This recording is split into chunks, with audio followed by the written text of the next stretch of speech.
Okay, there's the new clamp or vise. Piece of 2.5-inch square tubing. I've laid it out for drilling. Let's take care of that now. Alright, the tube has been tapped. Here are the wooden jaws. They'll be shaped. The lower one will be glued in place. The upper one will be free to move up and down, of course. We'll get to that in a bit.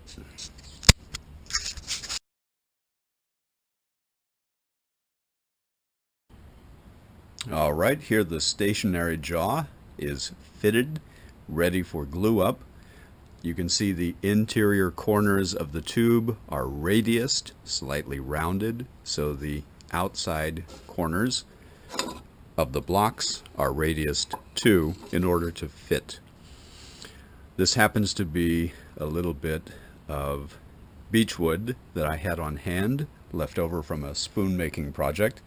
You can use maple, birch, oak, any hardwood would be a fine choice.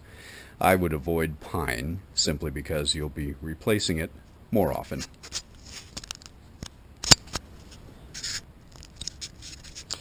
Alright, before gluing up, here's a couple of quarters I am installing in the articulated or moving jaw as bearing points for the screws. I'm using quarters because that's what I've got on hand, even though I had to mill them down a little bit on the belt grinder.